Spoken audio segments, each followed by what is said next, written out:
Whether individually or as a group, people are afraid of communicating without technology mediating what's being said. As interactions get more personal and technology advances, what once appeared simple becomes frustratingly complex. It's an observation that's been present in every installment of Black Mirror. San Junipero appears to abandon these conventions from its opening moments, setting itself in a beachside town that's not visibly tossed into the future or assuming some approximation of the present.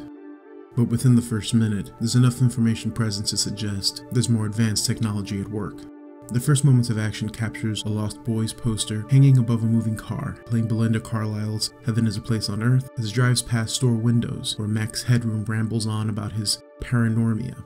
These visual cues suggest that San Junipero is a place filled with immortals who consider it to be paradise, which is, in fact, a sophisticated simulation. San Junipero is creator Charlie Brooker's first sincere presentation of a pleasant place where people freely associate without the apparent presence of technology.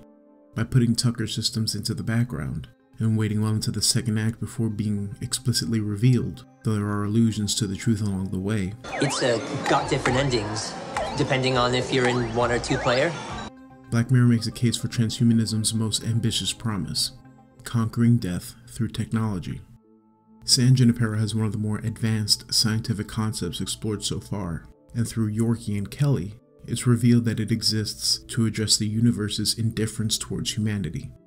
People exist, assign value to their lives, meaning to their surroundings, and in response the universe says nothing. Being ignored in this way has engendered an enduring resentment that humans have tried to make sense of for centuries. Yorkie encounters both the randomness and silence of the universe, and as a result has her life interrupted, just as it's beginning. One night, she's 21, comes out to her folks. They're a little uptight about it, you might say. Tell her they don't want a gay daughter, it's not natural, and so forth. They fight, she gets in her car, runs it off the road, boom. When she was 21? More than 40 years back. Add to the universe's indifference a strict religious upbringing, complete with a god that sees her as unnatural, who presumably has the power to intervene but for some reason chose not to, and the realization that it took people to make a version of heaven real in the form of San Junipero, and Yorkie's encounter with the universe goes from indifferent to outright cruel. What would you like to do that you've never done? Oh, so many things. With her life paused at 21, decades would have to pass before Yorkie could communicate with her nurse, and some years before San Junipero was an option she could consider. This is different from how Black Mirror often presents technology. There's a preference for entertainment and commodities, invading the lives of unsuspecting audiences and consumers. Tucker's technology is used for end-of-life care, giving the dying a respite from daily pain, and offering them a place to go when their bodies give out. This is especially important to Yorkie. It's only because of this scientific development that she's able to take those first steps after decades of being confined to a hospital bed. Yorkie is quite literally reborn through technology. Could anyone conceive of a reason why she shouldn't have the second chance at life? Quite a few people, actually. Opponents of life extension and transhumanism as a whole claim that it is unethical to subvert the natural order to make humans into more than they are. Transhumanism argues that it's in humanity's best interest to continue to do things like conquer disease and illness through new technology, but that should expand into experimentation that will one day allow the human body to move beyond its natural boundaries. This proposal is too radical for moral philosopher Mary Midgley. This distraction, this notion that science ahead of everything else will solve all your problems, what one calls scientism, has been on the increase for a long time, and I think it takes the place which perhaps some sorts of theology used to take, getting in the way of people thinking about what is directly around them and they should be thinking about. In Science as Salvation, Midgley tackles many futurist projections on life extension and transcendence, from cryogenic preservation to becoming sentient light, and labels these ideas as corrosive to the human experience. For Midgley, the idea that someone could live a full life, then choose to live on indefinitely by moving their consciousness into a younger body, or connect themselves to a computer in order to escape the problems of the real world, were nothing more than self-indulgent, uncontrolled power fantasies.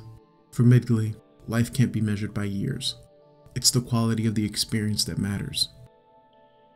Science is able to rationally deconstruct why things are, but it doesn't instruct a way to live. And to rely on technology to extend life only serves to further obscure what life ought to be. By engaging in the evangelism of science, Medgley argues that transhumanists want people to ignore the negative aspects of the world and their personal lives so they can escape into a perfect machine where an ideal life can be experienced, providing enough of a fantasy to keep anyone from making sense of life's meaning. We see these concerns at play in San Junipero's digital dungeon, the Quagmire. This hellish corner of the simulation is where San Juniperans gather when the idea of eternity is enough.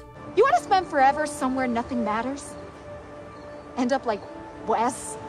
All those lost fucks at the Quagmire trying anything to feel something? Go ahead. Kelly comes to San Junipero with similar opinions. She lived a full life, complete with tragedy, time to process it, and knows she will soon die. This allows Kelly to appreciate San Junipero as a diversion, not a way to escape death.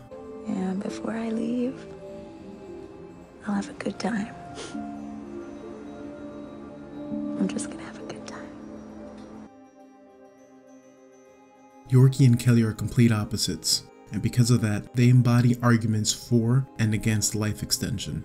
Kelly lived the life most everyone expects they'll have the opportunity to experience. To continue on in a simulated paradise is an addition, an artificial extension of her time on Earth. Then there's Yorkie, whose life wasn't just limited by her religious family, but was taken from her at a young age. Before San Junipero, Yorkie had no opportunities to experience life. Since the accident, she hasn't been able to do much of anything except wait to die. Brooker places many of his technological observations in the center of relationships. The arguments usually skew in a negative direction, and everyone loses in the end. Kelly and Yorkie, however, are given near equal space to explore their differences in a setting where that technology isn't mediating their communication. When Yorkie's inexperience as a parent, she has to become brave in order to ask Kelly for what she wants. Can you just make this easy for me? When Kelly goes into hiding, Yorkie spends weeks searching different eras to find her. And when Kelly gets Yorkie to open up about herself, she travels from Carson City just to see her. Why? What's the point? What? Where are you? Houston? Carson City, Nevada. Santa Rosa, California. That's no distance. This is the opposite of Black Mirror's technological conveniences that are designed to help users get around uncomfortable situations and wind up bringing back serious consequences.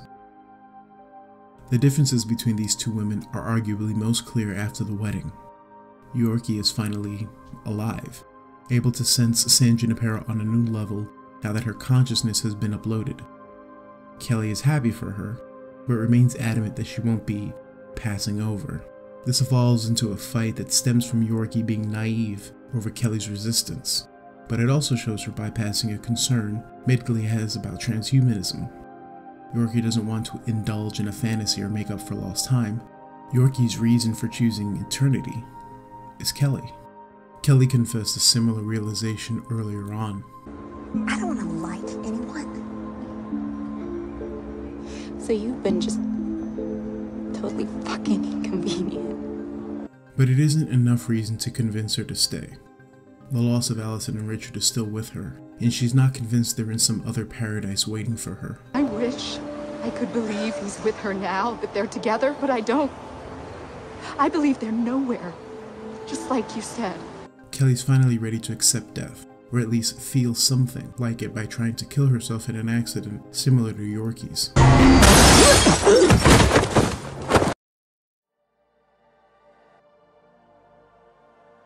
When Yorkie manifests at Kelly's side, taking advantage of the near-supernatural capabilities of San Junipero, we see technology utilized in a unique way, as a means to facilitate forgiveness for both of them. This moment is of an almost spiritual significance for Kelly. When she has an opportunity to reflect on what Yorkie means to her, and what San Junipero can provide them, Kelly can finally make sense of forever. All things considered, I guess I'm ready. For what? For the rest of it. Without challenging the natural order, none of this comes to pass. Yorkie never gets to experience life. Kelly never gets to find meaning after the loss of her family. Only through San Junipero do they emerge more fulfilled, which is the inverse of everything that's otherwise defined Black Mirror. Brooker would probably surprise some with his views on technology. People who I think maybe haven't watched the show or maybe have watched it with the wrong hat on, who seem to think it's anti-technology and that I'm throwing shoes at the App Store and going, boo, I don't like the App Store, break it. And I'm not, I'm very pro-technology. I used to be a video games journalist, for God's sake. If San Junipero stands out from the rest of the series, but especially the love stories that have preceded it, it's not because the technology has changed. What's different this time is the character of its users. Yorkie and Kelly push back against the concerns surrounding transhumanism by using life extension for a purpose that matters to the human experience, to lead a meaningful life in the company of someone special, across time and without limitation.